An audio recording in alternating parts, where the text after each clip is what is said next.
Uh, Oke, mungkin kita segera mulai. Bismillahirrahmanirrahim. Assalamualaikum warahmatullahi wabarakatuh. Waalaikumsalam. Selamat pagi rekan-rekan di Inspirasi Bisnis Intani. Pagi ini kita akan kembali bergabung dengan beberapa narasumber kita, termasuk ada Pak Muzakir Ridha dan Pak Guntur Subagja sebagai Ketua Umum Intani. Nah, Bapak Ibu sekalian, ini adalah udah seri yang ke-21 ya untuk Inspirasi Bisnis Intani. Kita rutin setiap hari Rabu jam 9 sampai jam 11 dan menampilkan beberapa narasumber setiap minggunya yang sungguh bisa menginspirasi kita untuk melakukan berbagai macam kegiatan di bidang pertanian. Ada budidaya, ada perdagangan, ada juga trik-trik cara memelihara hewan, ada dari dokter kemarin, dari para pakar ahli hewan, ada juga dari pertanian, perkebunan, bahkan dari para pemangku kebijakan.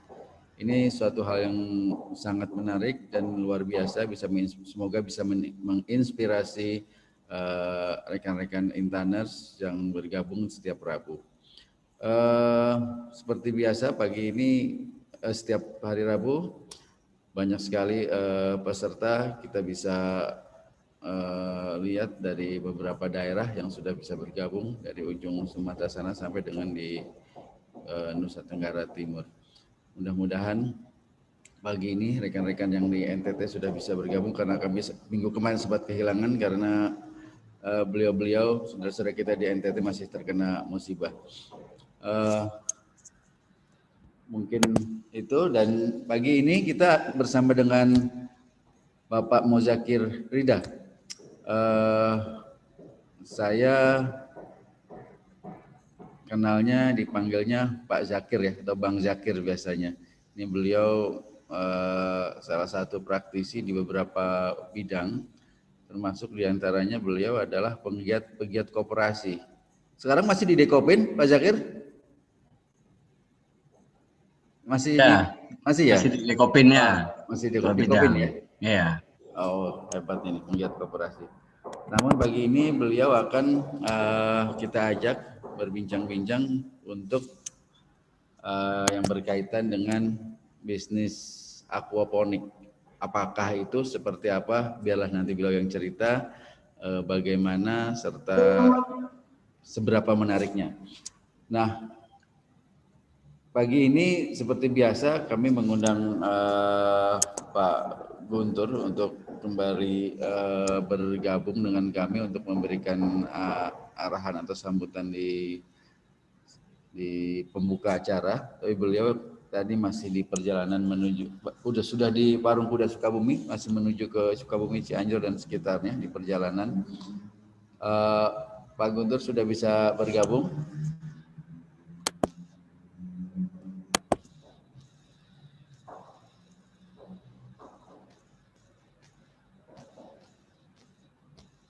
Sepertinya belum, biar nanti kita di pertengahan saja untuk memberikan pandangan dan sambutannya. Nah, sekarang kita langsung, ini ada salam, ada tet dari Ibu Maria Marlina dari Flores Timur. Ibu, apa kabar di Flores Timur? Ibu boleh dibuka mic-nya, kita berbincang sejenak. Ibu Maria, semoga keadaan saudara-saudara kita sudah membaik ya di sana. Mungkin masih kesulitan ini ya. Bu Maria, apa kabar Bu? Boleh dibuka Bu, itu mute-nya Bu, silakan di unmute dulu.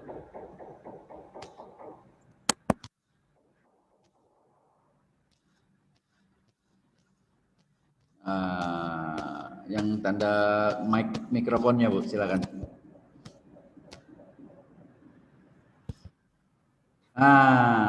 Gitu Bu. Bagaimana Ibu Maria? Baik.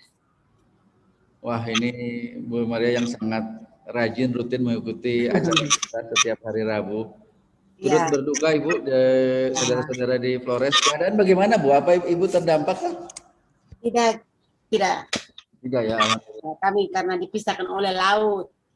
Oh, Kalau gitu. kami di daratan, terus kita dipisahkan laut, mereka di sebelahnya.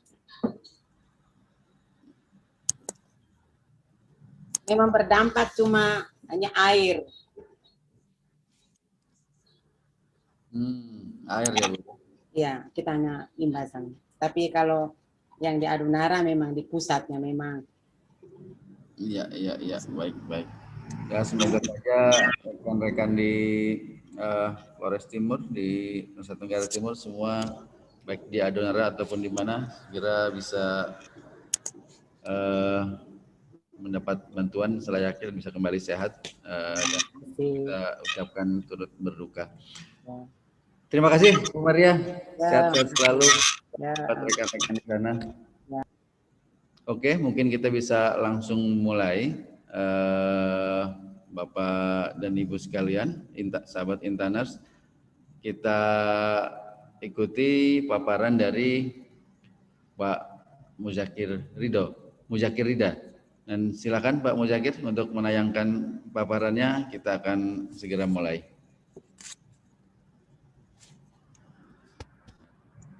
Assalamualaikum warahmatullahi wabarakatuh. Selamat pagi Bapak Ibu pada pagi hari ini di hari kedua bulan Ramadan. Semoga di bulan Ramadan ini aktivitas kita tetap berlangsung dengan baik. Langsung aja saya to the point, langsung ke paparan ya. Ini belum dikasih host ini. Share screen. Masih belum ini Mas host disable participant screen sharing. Oh, masih belum bisa share ya? Ya. Sebentar. Share screen. Silakan. Sudah bisa dicoba? Oke, ini saya coba ya. Ini udah terlihat ya? Kelihatan bagus. Nah. Silakan dimulai dulu dari awal, diceritakan dulu apa sih itu. Saya juga belum paham. Jadi kita cerita aquaponik itu, apakah itu aquaponik ya?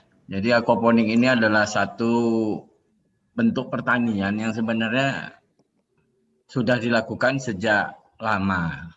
Itu mungkin dulu kita sering melihat petani kita itu di sela-sela padinya itu juga memelihara ikan gitu ya.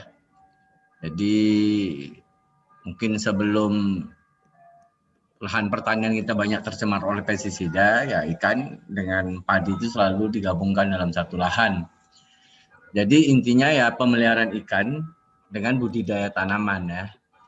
Nah, kalau kita lihat seperti ini gambarnya. Ini ikan ya.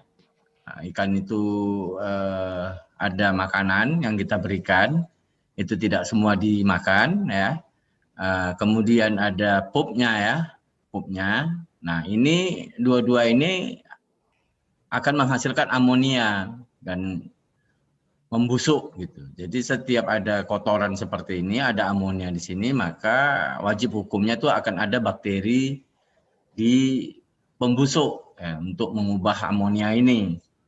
Nah, kalau amonia ini tidak dirubah, ya maka ini akan mencemari air. Karena apa? Selain mencemari air, bakteri pembusuk ini juga menggunakan oksigen. Menggunakan oksigen untuk bekerja. Jadi bakterinya aerob ya. Nah, karena dia menggunakan oksigen, maka akan terjadi persaingan dalam mengambil oksigen di dalam air. Sehingga kita pernah melihat ada kejadian di Danau Toba, ikan mengapung karena yang di karung apung itu, makanannya itu jatuh ke bawah, kemudian ada bakteri ke situ, dan rata-rata memang danau kita itu vulkanik, ya. Nah, sekali-sekali namanya vulkanik pasti akan bernafas ya. Nah, begitu dia bernafas maka naiklah semuanya itu yang sifatnya amonia ini, ya. Dan itulah yang menyebabkan keracunan sampai beribu-ribu ekor ikan mati, bahkan hampir satu danau. Pernah terjadi di Danau Toba dan pernah juga terjadi di Bali.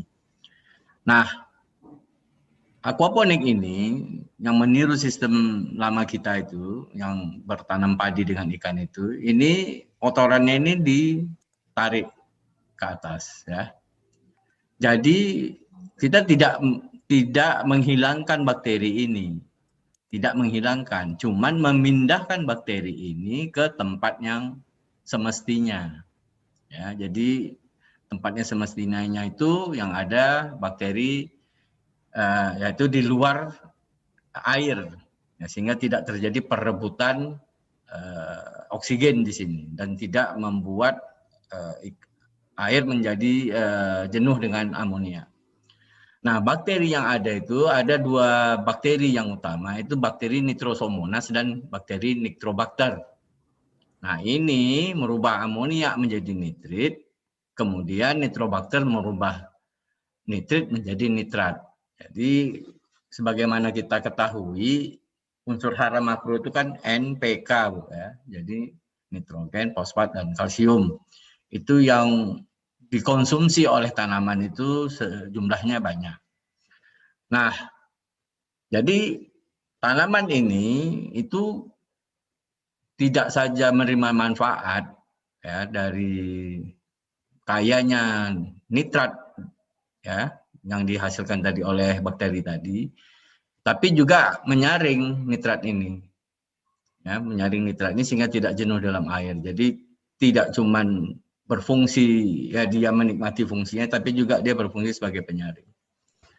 Nah, jadi manfaat aquaponik itu bisa kita lihat ya, penggunaan air hanya 1/6, jadi air itu terus bersirkulasi dan kita tidak menggunakan pupuk lagi ya, karena pupuknya itu terus menerus dihasilkan oleh ikan ini ya dengan sisa pakan tadi. Jadi tidak ada ketergantungan pada pupuk yang ditambang dan diproduksi. Jadi efisien dan sangat produktif. Dan nah, kita tidak ada menggunakan pestisida dan herbisida ya. Jadi apalagi kalau di greenhouse, sehingga tidak ada penggunaan pestisida karena serangga banyak menyerang pada tanaman. Dan ikannya bebas dari hormon pertumbuhan ya, jadi dikasih. Jadi bebas dari hormon, bebas dari antibiotik, karena sudah terus-menerus terjadi sirkulasi makanan di sini. Nah, ini juga bisa menghilangkan penyakit yang ditularkan melalui tanah. Kita lanjut ya. Jadi pada yang modern ini yang di Eropa dan juga yang telah kami lakukan di lab kami di Cisarua. Jadi ini terpisah ya. Ini fish house, rumah ikan, dikumpul, kemudian dia masuk ke area greenhouse, ya, rumah greenhouse, diperkaya oleh bakteri, diambil oleh tanaman, dan kemudian airnya dialirkan lagi. Jadi di lab kami di Cisarua modelnya seperti ini, dan ini yang banyak dilakukan di Eropa. Ini airnya bisa bertahan sampai 2 tahun tidak diganti karena sistem filternya cukup baik.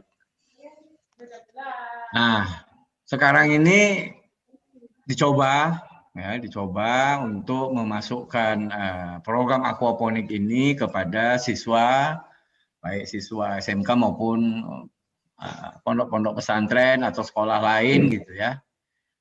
Dengan tujuan itu adalah supaya semakin kita memahami bagaimana bisa menghasilkan pertanian organik dan minus penggunaan pupuk dan sebagainya.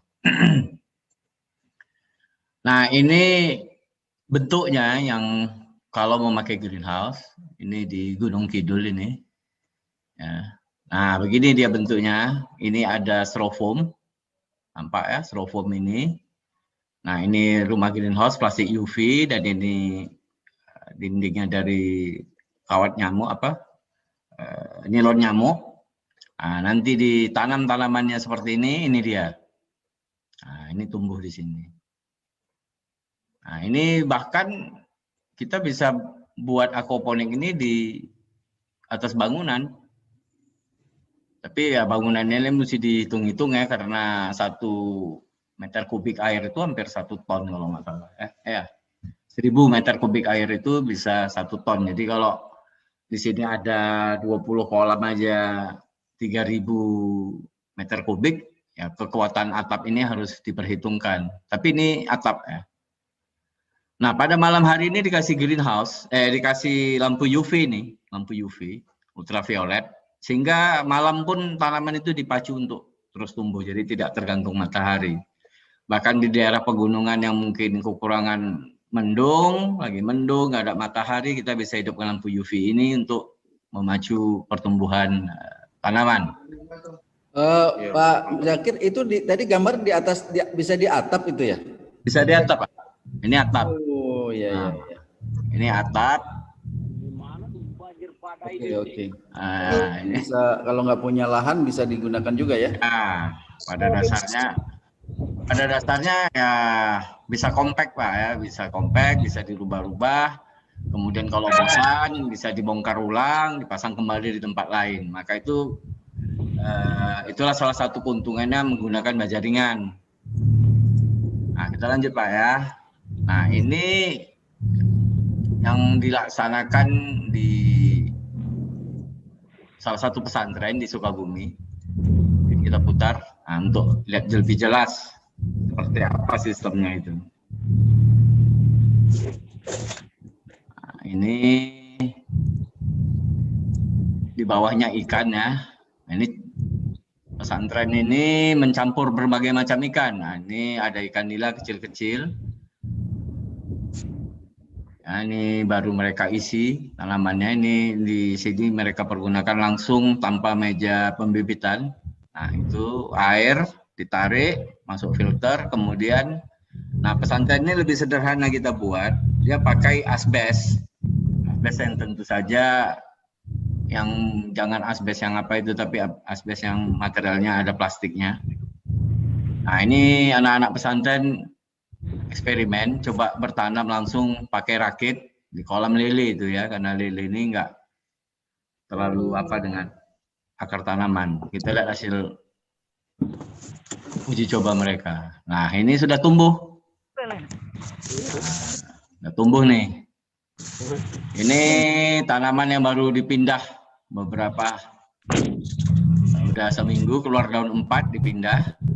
Nah, ini bisa kita lihat itu bukan rockwool Pak ya. Itu limbah kasur santri. Di busa kasur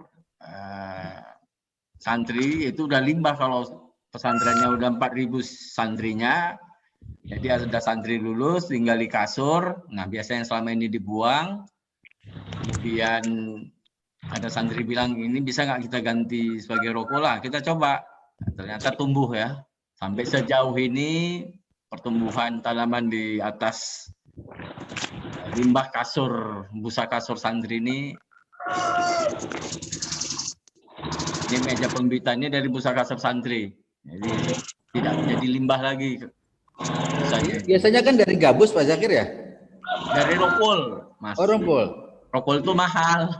Oh, ini pakai busa ini ya, busanya bekas anak-anak itu ya? Ya, bekas anak-anak yang lulus, yang rusak, biasanya jadi limbah. Nah, ini kangkung. Kangkung coba mereka tanam. Nah, ini ada ini pesantrennya menugaskan ada 7 santrinya untuk mengendalikan greenhouse ini. Oke, kita lanjut. Assalamualaikum. Waalaikumsalam. Nah, ini bentar ya. Ini prinsipnya. Jadi kalau secara teknik ini prinsipnya. Jadi ini kalau kolam bisa kita bagi dua ya, nanti mungkin nextnya yang kita bayangkan seperti ini. Jadi air ditarik ke filter vortex. Di sini ada berbagai macam media untuk memfiltrasi air tadi. Kemudian nanti bakteri akan tumbuh di sini. Ada rumah bakteri nanti di sini, biobol, biofoam gitu. Nah, air yang sudah kaya dengan nitrat tadi, itu dialirkan ke meja tanaman yang kita lihat tadi itu bolong-bolong ya, seperti styrofoam yang dibolongin. Sejauh ini dengan ukuran yang itu kita baru dapat 333 lubang satu ini. Nah, ini turun airnya, kemudian nanti turun lagi ditembak. Nah, rencana kita itu ini mau dibagi dua, kita bisa taruh udang galah air tawar di sini. Ya, jadi air yang terbersih dapat, nanti akan ada pompa di sini untuk mendorong terus terjadi arus sehingga terus-menerus terjadi sirkulasi air. Nah, jadi komoditi yang dibudidayakan itu sementara ini ikan nila merah dan tanaman sayuran. Jadi bisa selada keriting, selada merah, pakcoy, kangkung, apa saja. Nah, itu karena memang kita masih menggunakan styrofoam sebagai potnya. Tapi kalau kita ganti dengan talang paralon nantinya yang sudah dikembangkan orang juga, mungkin kita bisa tanam tomat, bisa tanam melon, apa saja gitu. Seperti yang sudah bisa kita lihat lah di mana-mana orang bisa sudah bertanam itu. Bahkan bertanam melon. Melon yang di NTB itu kabarnya satu butir itu bisa mencapai harga yang normal ya, karena memang dihasilkan. Ini dan pasti ini organik, nggak ada yang chemical di sini.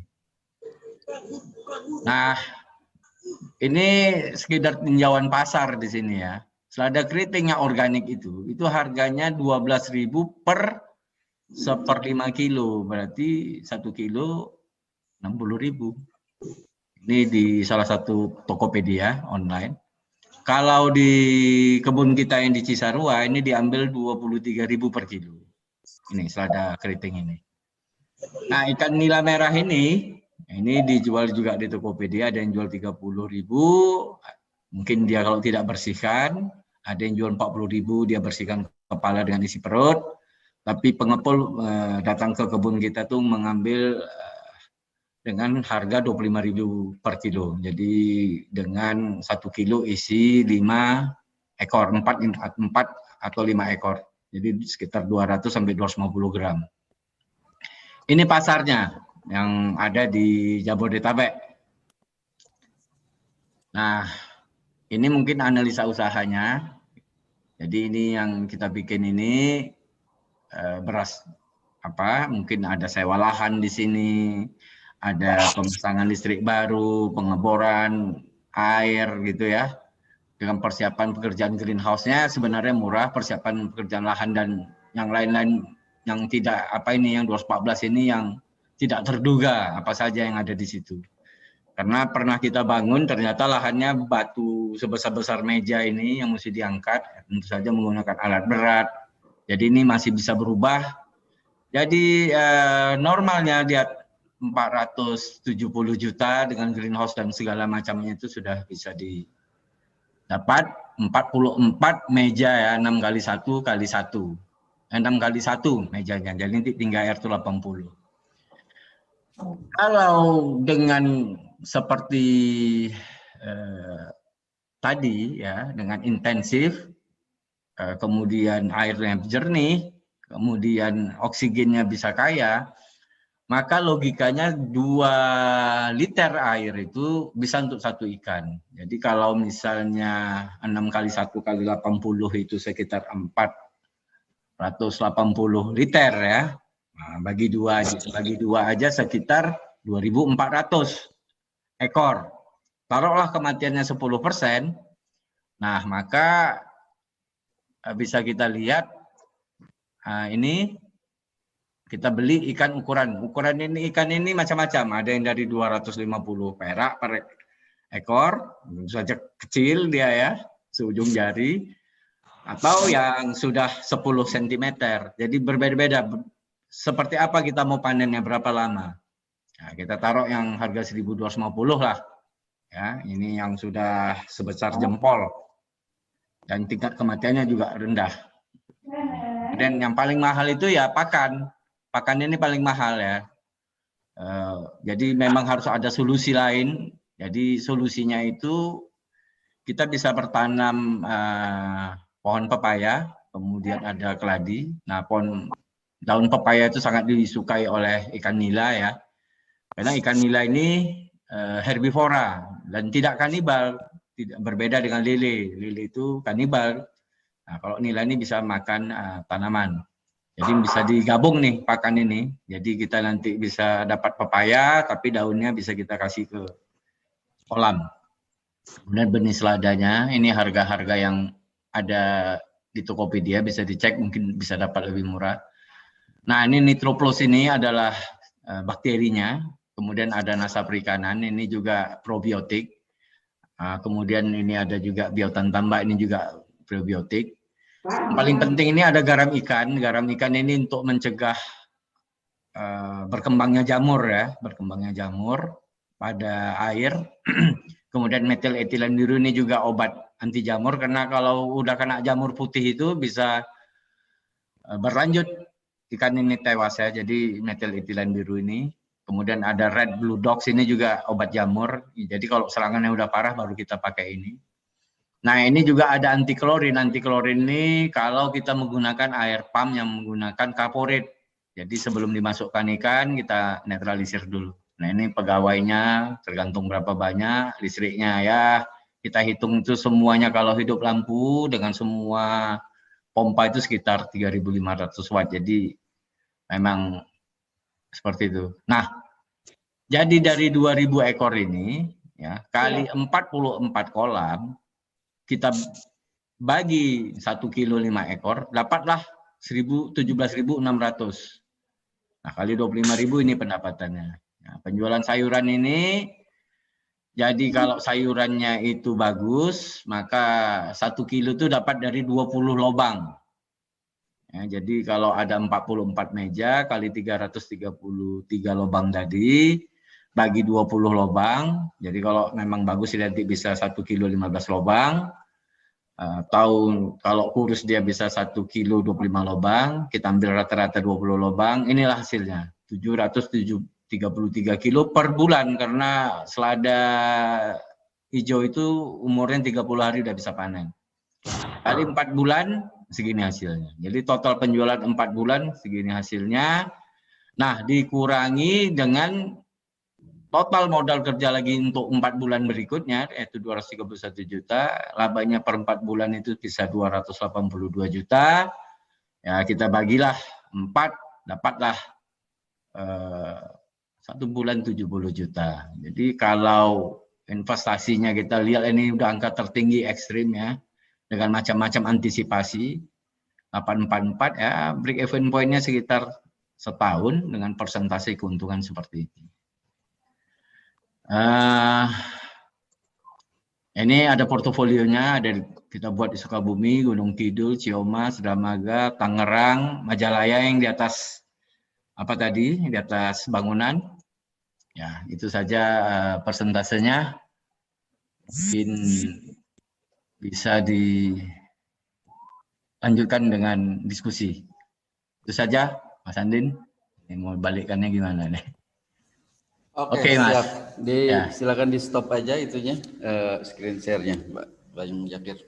Screen share stop, masih share. Di atas itu.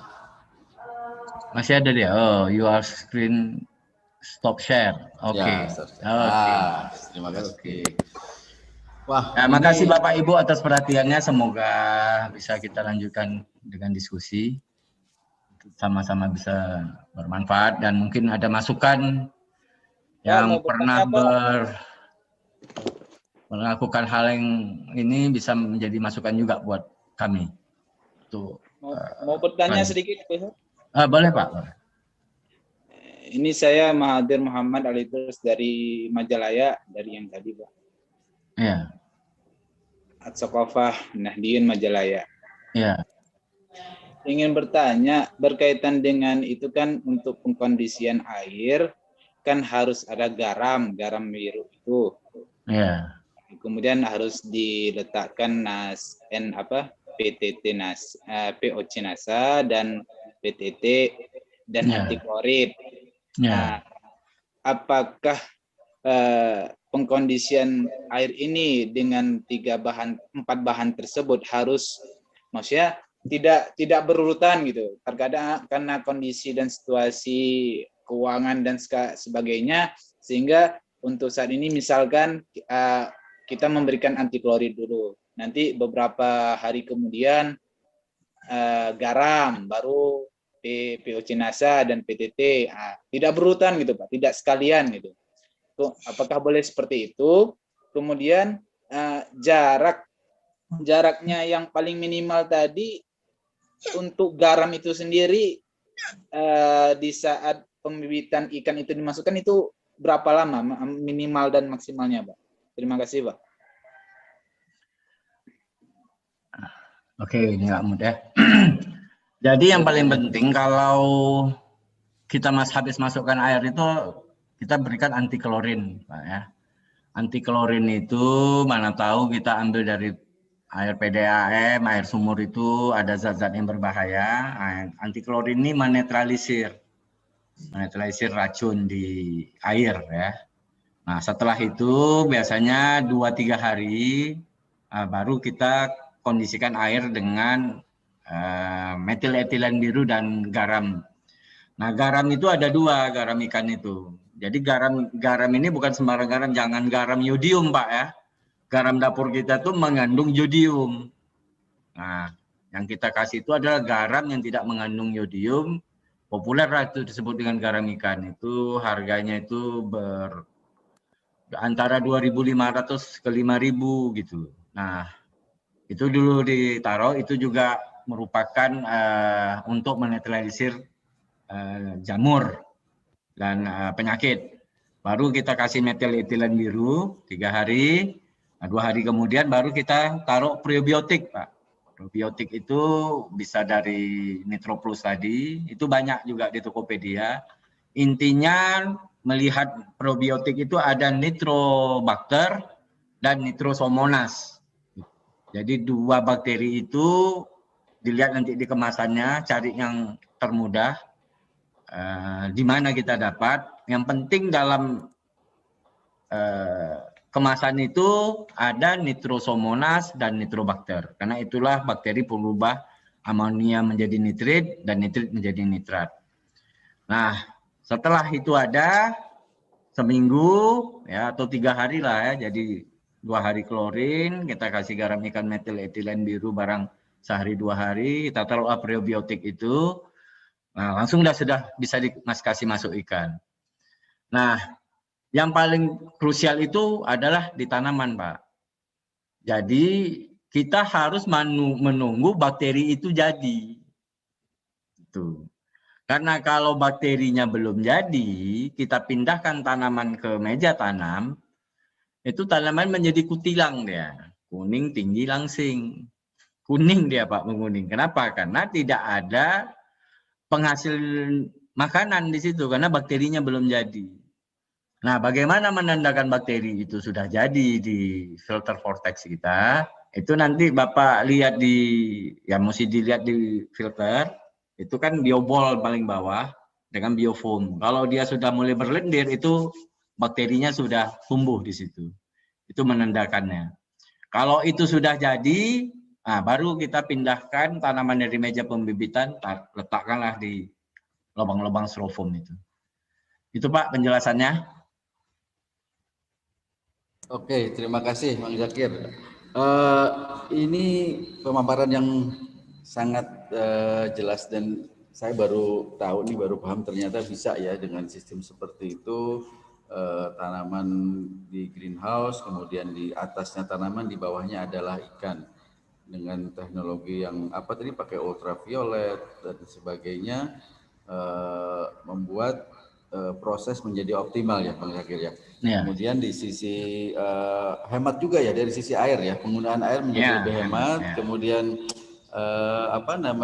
pakan ikan dan lain sebagainya juga menjadi lebih hemat. Nah, begini, Bang Zakir, ini tadi kan sudah ada portfolionya Bang Zakir. Itu boleh cerita nggak sedikit? Kondisi sekarang yang sudah berjalan itu mengenai ada nggak kendala yang dihadapi untuk proses penanaman ini? Ya, kendala yang dihadapi itu kalau terjadi pemberian pakan berlebihan ke air. Itu. Jadi yang mesti dijaga adalah kejernihan air. Itu kendala yang paling utama. Jadi kita perlu bakteri ini, tapi dia tidak boleh ada di kolam. Dia hanya boleh bekerja di filter. Nah, jadi kalau pemberian pakan itu tidak habis, itu pakannya ditarik. Ditarik, dijemur aja lagi. Itu kan nggak boleh mubazir, nanti kita kasih lagi.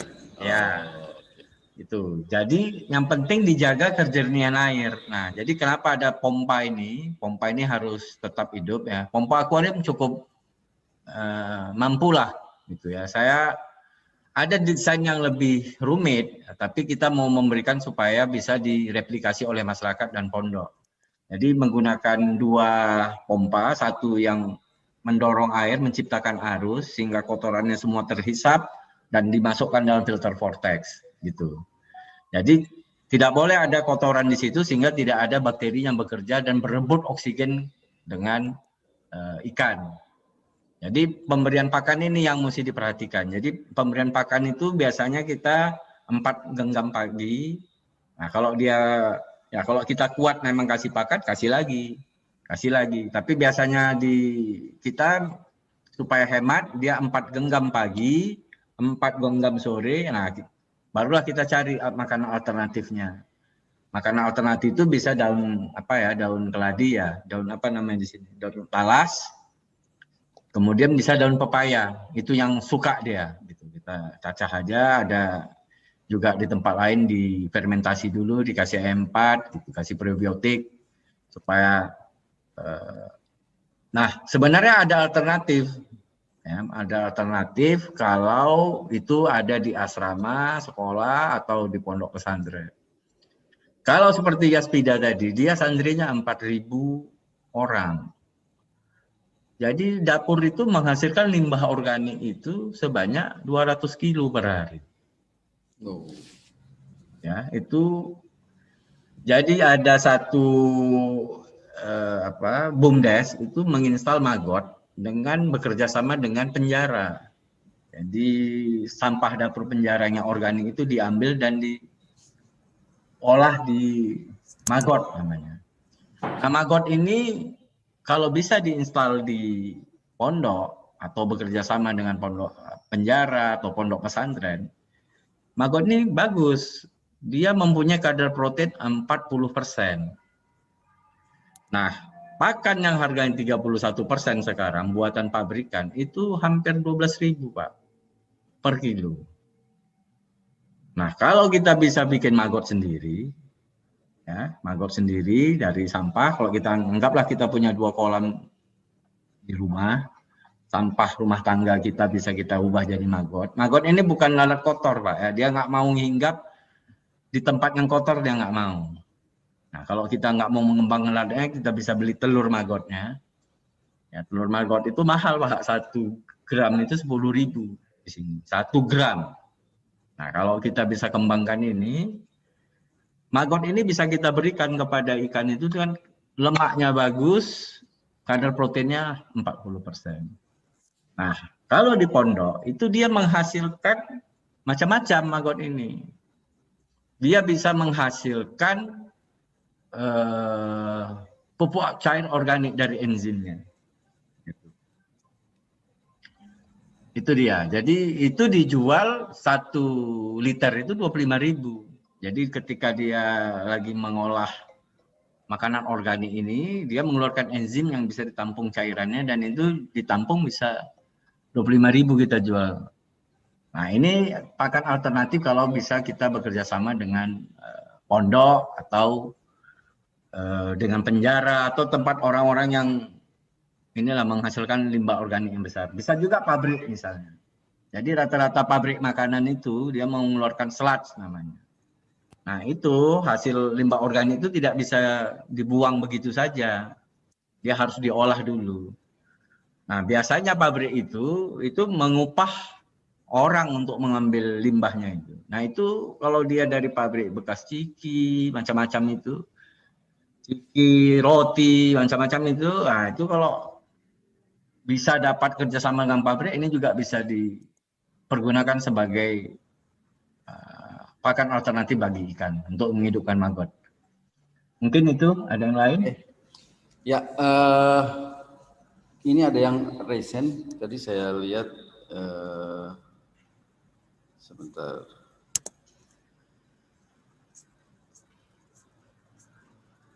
Silahkan, siapa tadi ya, sebentar saya kehilangan.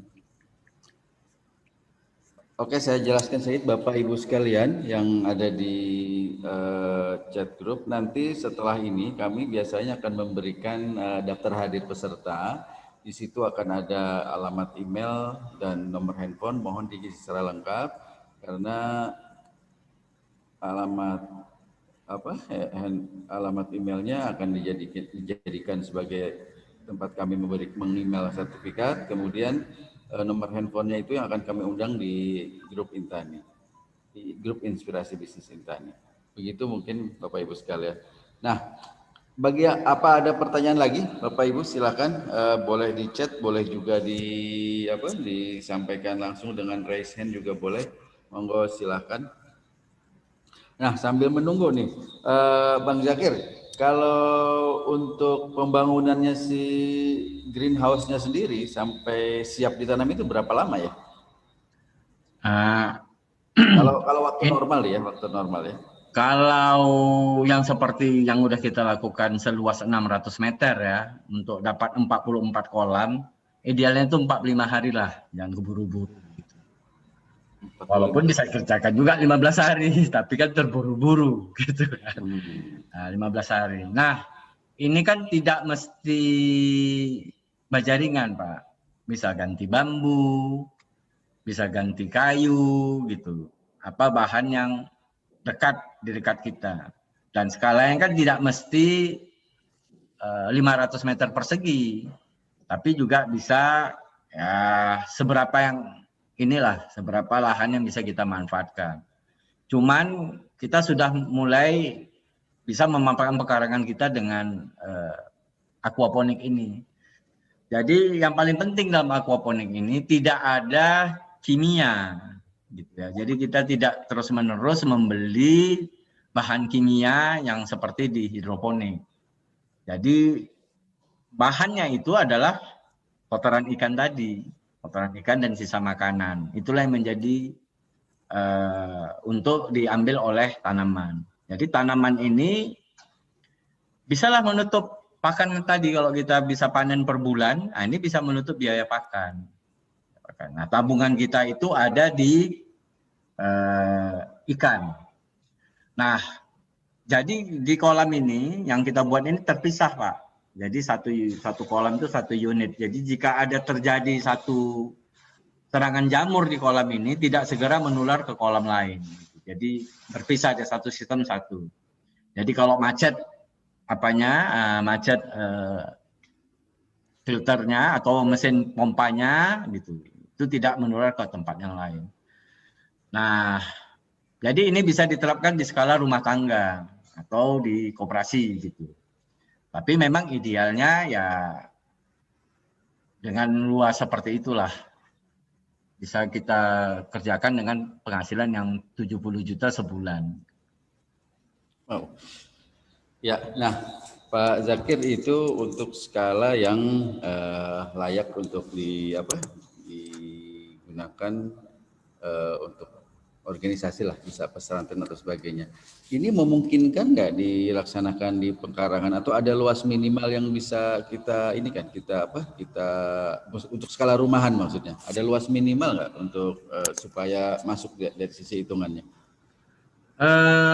Sebenarnya dalam skala 2 kolam di rumah pun kan ini layak, Pak, gitu ya.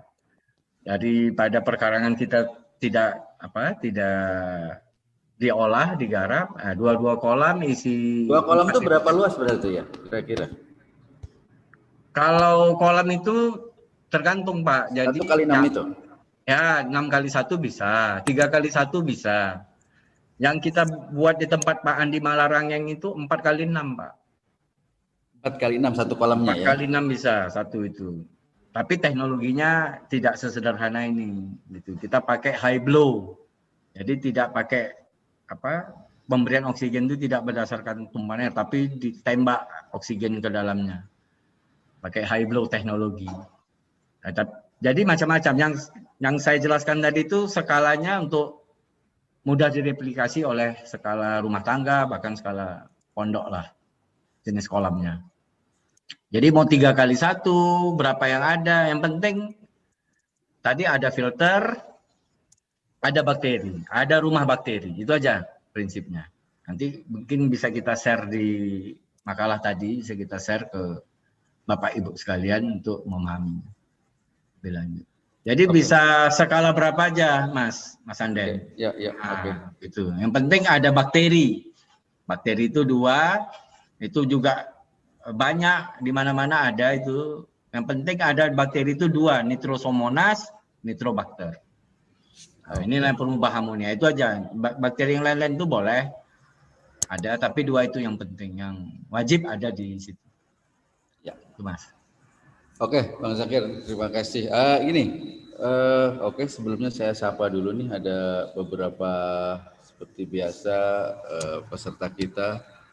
Ada tadi saya lihat yang dari Biren, dari Gandasari, dari Barito Tengah, ada juga dari dari Gandapura, ada dari Barito Tengah, Pandeglang, Banten, Cianjur, Sukabumi, Flores tadi saya lihat dari Sulawesi juga ya sudah hadir. Terima kasih Bapak Ibu sekalian.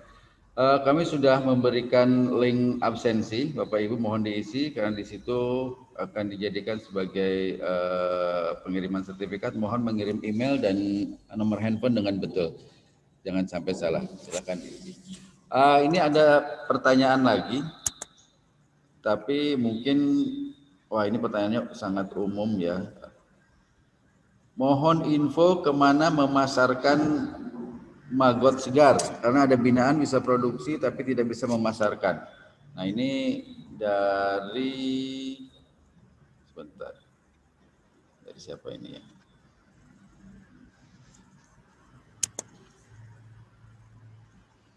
Jadi Pak Ibu Suparmi ya? Iya Pak, betul Pak. Ibu Suparmi dari mana Bu? Dari Sudin Ketahanan Pangan Kelautan dan Pertanian Jakarta Utara Pak. Oh, dari Jakarta Utara. Ya, ada binaan kami yang sudah produksi maggot, sudah lumayan. Namun pemasarannya Pak yang masih kesulitan. Kalau bisa produksi, bisa memasarkan gitu Pak. Wah, ini Pak Zakir bisa jawab nih sepertinya, atau rekan-rekannya, karena harusnya nyambung nih Bu Suparmi nih. Ya. Mau nggak Pak Bang Zakir, silakan. Nah, Bu, jadi pengalaman kita yang di Bengle itu juga yang dibuat oleh BUMDes itu, memang apapun yang kita produksi itu harus punya pasar dulu, kan gitu, off-takernya dulu mesti kita pikir. Nah, kita mengembangkan maggot itu karena memang maggot itu ada kolam lelenya, gitu. Jadi tidak dijual gitu, dipakai untuk kebutuhan sendiri. Sampai sekarang memang pasar maggot itu terlalu tinggi untuk dijadikan pakan komersil. Ya, dia jual. Maksudnya terlalu mahal? Iya, kalau dijadikan bahan komersil ya terlalu mahal. Karena rata-rata maggot yang dijual per kilo basah itu 6.500. Udah. Ketika dicampur dengan pakan lain karena mau dijual komersil ya, dia susut Bu. Susut tuh sampai 40%. Nah, kan kalau udah susut 40%, keringnya jadi berapa? Karena dijual kering itu 1 kilo itu 100.000. Jadi sudah tidak layak untuk dijual komersil maggot itu. Jadi hanya dipakai untuk pengolahan limbah rumah tangga, kemudian diberikan kepada kolam kita, ikan kita gitu. Nah, misalnya kayak kami juga, kami kan bikin pabrik pakan ikan Bu, ya, apung. Nah, itu selalu ada bahan buangan yang nggak jadi pakan. Kan ini nggak boleh loss, maka kita pelihara ikan. Jadi ya kita kasih ke ikan kita sehingga bahan yang terbuang itu diinvestasikan dalam bentuk ikan. Kan mesti begitu. Kalau maggot ini secara komersial besar-besaran susah masuk angkanya nanti. Gitu Pak, Bu. Kami sudah juga buat ya. Handlingnya juga agak susah untuk dijadikan pakan. Karena maggot ini mati, dia membusuk kan. Membusuk dulu. Nah, segala sesuatu yang busuk ini pasti bau. Gitu. Sesuatu yang bangkai pasti bau. Nah, jadi itu sehingga kita lebih menyukai tepung ikan kering. Nah, maggot ini hanya diberikan kepada rumah tangga untuk menghidupi kolamnya masing-masing di rumah. Memang sudah ada yang skala besar di Kerawang itu, Bengle namanya. Investasi mereka hampir 1,2 miliar untuk maggot ini, dan mereka sudah punya pembeli off-taker. Nah, kecuali kalau begini Bu, strateginya. Di maggot ini untungnya bisa masuk ke pakan komersil, artinya tidak terlalu banyak mengambil untung. Tapi dapatnya itu pada pupuk cairnya, pupuk cair, karena yang sudah dimakan maggot itu kan juga jadi kompos gitu. Jadi tidak ditekankan mengambil untung di maggot, kalau itu mungkin masih bisa masuk di pengolahan pakan komersial. Tuh. Oke, ya baik. Terima kasih Bang Zakir. Ini Bu Suparmi ada jawaban dari rekan peserta yang lain. Ini dari Pak Rasim, Ibu Rasim, Bapak Rasim Sumarna. Ini dari, bukan, tadi sebentar. Yang punya pasar maggot itu dari mana tadi ya? Bentar Pak. Ya Pak Rasim nih, untuk maggot saya untuk pasar ada, mohon nanti silahkan Ibu kontak aja di chat dengan beliau, atau Pak Rasim kalau bisa di unmute silahkan menyampaikan kalau memang punya ini untuk maggot ini silahkan. Oh ya Bapak Ibu sekalian, bagi rekan-rekan yang tidak bisa mengikuti link Zoom, silakan bisa mengikuti di channel YouTube. Saya sudah share di chat juga, monggo disilahkan di YouTube, link YouTube Indonesia Review. Link absen sudah saya share juga, monggo silakan diisi. Bang Zakir, tadi untuk skala rumah tangga bisa berapa saja, mungkin 2 atau 2 kolam pun mungkin untuk sendiri sudah bisa cukup menghidupi lah ya gitu ya. Nah, sekarang yang harus dibangun mungkin adalah pasar dari si hasil ini kita ya, hasil budidaya kita ini. Kalau selama ini untuk pengalaman Bang Zakir ini untuk si tanamannya apa istilah namanya hortikulturanya itu harganya seperti apa ya? Apakah maksudnya steady atau naik turun juga? Ya, selama ini harganya cenderung naik, Mas Anden. Jadi dulu awal itu kami cuman dihargai 18.000. Naik sekarang sudah 25.000 per kilo. Oh, itu masuknya organik ya? Nah, karena organik gitu. Jadi kita malah udah diambil di tempat.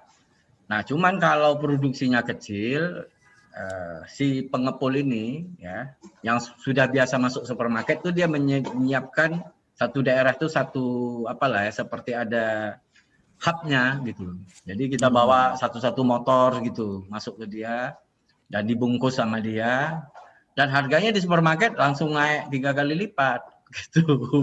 Oh, dengan bungkus dia itu langsung naik 3 kali lipat. Karena kalau si produsen memungkinkan nggak membuat alat bungkus sendiri sehingga nilainya mungkin menjadi lebih tinggi, ini akan seru juga nih sepertinya. Ya, mungkin, tapi pasarnya kan harus supermarket, karena kalau masuk di pasar tradisional, kalau selada itu masih ada selada yang dikerjakan petani kan, yang harganya 5.000, 10.000. Nah, di pasar tradisional nggak bisa bedakan organik. Tapi kalau pakcoy yang ditanam, ya beda ya. Iya, harganya masih rata di pasar tradisional atau supermarket, masih nggak jomplang lah gitu. Tapi kalau selada itu karena masih banyak yang tidak organik.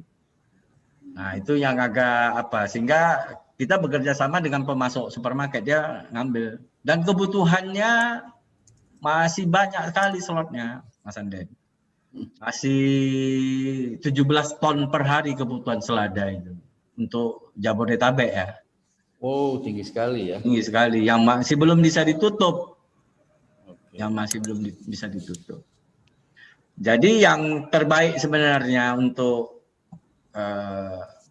aquaponik ini ada 2 komoditi, yaitu ikan lele dan ikan nila. Cuman ikan lele ini ya harus sering di grading karena dia cenderung kanibal gitu. Dia bisa memakan Anaknya Nah, ya. kalau tilapia ini kan tidak kanibal, dia tidak memakannya. Kecuali kalau udah ada yang mati ya dia nggak ada makanan, dia cocok-cocok. Kalau harga nila sekarang berapa ya, Pak Zakir kira-kira? Kalau di Nila kita merah ini ya? diambil oleh pengepul itu 25.000 per hari. Tapi di pasar itu orang tolak ke pasar itu sudah 35.000. Oh, udah 10.000 ya? Jadi pengepulnya itu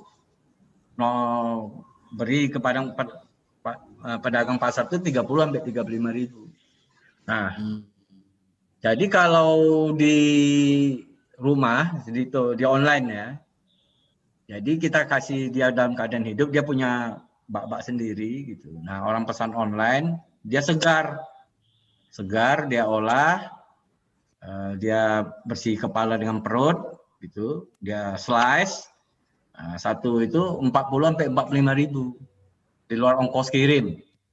Itu bisa dilihat di Tokopedia. Nah, itu banyak yang sekarang yang menjual online seperti itu, rata-rata frozen food gitu. Dan sebenarnya ikan nila ini udah ekspor kita, Mas Anden. Oh, oke. Jadi yang yang paling besar itu kan di Jawa Tengah, Agrafam itu. Nah, Agrafam itu. Jadi menggunakannya, maka eksportir terbesar itu Agrafam. Nah, kemudian ada juga di Sumatera Utara yang sekarang kalau di Sumatera Utara Simalungun itu saya pikir ada hampir ribuan hektar kolam ikan nila itu. Nah, ribuan dan itu ekspor. Jadi sudah diekspor ke Amerika dalam bentuk file. Coba cari di YouTube itu pabrik pengolahan itu udah otomatis itu. Ikan itu langsung terkupas, langsung terfile. Jadi pasarnya masih besar. Itu Mas. Oke. Bang Zakir, kalau sekarang kembali ke awal sedikit. Kalau bibit sendiri ikan nila tidak kesulitan ya? Untuk daerah mana saya nggak tahu nih, teman-teman kan ada yang di seluruh Indonesia nih. Mungkin daerah mana saja yang bisa melakukan budidaya aquaponik ini dan tidak kesulitan untuk bibit ikan nila? Nah, saya nggak tahu daerah lain ya, tapi kalau di Sumatera dan Sumatera Utara khususnya di Jawa rata-rata sudah ini Bang Zakir ini orang Sumatera Utara rupanya apa sekali. Enggak, karena memang itu sentranya Mas Andin, sentranya ikan nila itu. Ribuan hektar itu sampai meliputi 2 kabupaten itu ikan nila semua isinya. Oh, ya. Memang penghasil terbesar, bukan karena saya orang Sumatera Utara, tapi memang itu sentranya. Nah, selain itu Jawa Tengah. Gitu. Nah, kalau di daerah lain saya kurang tahu, tapi ya membibitkan ikan nila ini juga tidak sulit kabarnya. Gitu. Kita belum ngurus di. Yang sebenarnya menarik itu kalau kita bisa mengembangkan udang galah air tawar, dan kami sudah berhasil. Dengan sistem ini tinggal dimodifikasi sekali lagi itu. Jadi kalau di lab kita di Puncak itu ada 4 komoditi. 4 komoditi, Pak Anden. Pertama ikan nila. Ya. Kedua udang galah air tawar. Ketiga ada namanya mutiara air tawar. Nah, jadi ikan nila ini kalau selada kita panen sebulan sekali, ikan nila kita panen 3-4 bulan sekali. Udang itu bisa kita panen, udang galah air tawar itu kita panen 6 bulan sekali. mutiara air tawar ini bisa kita panen tuh 1 tahun. Nah, uniknya mutiara air tawar ini, dia 1 tiram itu bisa berisi 10. Nah, ini besar-besaran di Cina. Jadi, itu kan diinjeksi tuh ke dalam mutiara air tawar itu. Itu bisa 10, walaupun harganya 25.000 satu, kali 10 ya 250 juga. 250.000. Nah, dia ditaruh bersama udang. Kenapa? Karena dia sangat baik untuk jadi filter air. Mutiara ini, kerang mutiara ini. Dia bagus bagi filter air. Nah, itu udah kita coba kerjasama dengan Balai Pembinaan Air Tawar Sukabumi. Nah, ini kalau sudah dimulai, nanti bisa berkembang, Mas Anden. Sistem aquaponik ini bisa berkembang menjadi 4 komoditi. Tidak hanya ikan nila aja ya? Tidak hanya ikan nila.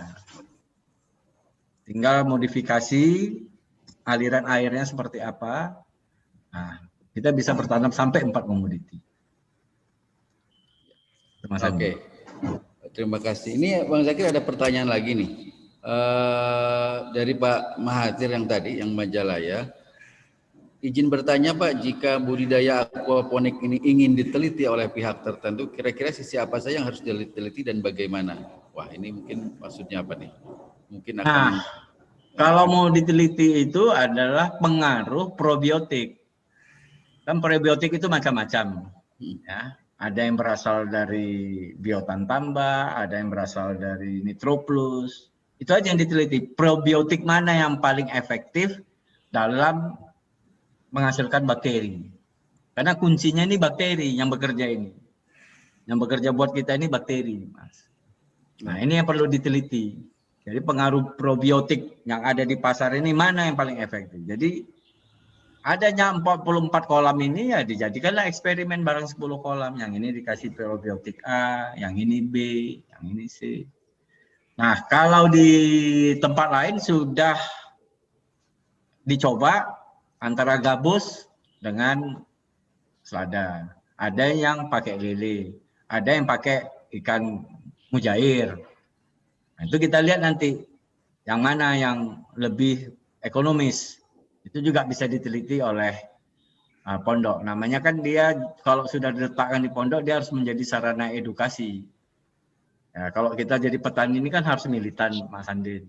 Namanya militan itu dicoba segala cara supaya efisien dan menguntungkan.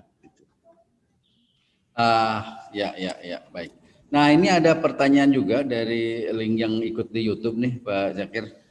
Bang, katanya bagaimana cara membuat konstruksi aquaponik agar efektif dan efisien? Ini dari Ibu Ratnawati ini.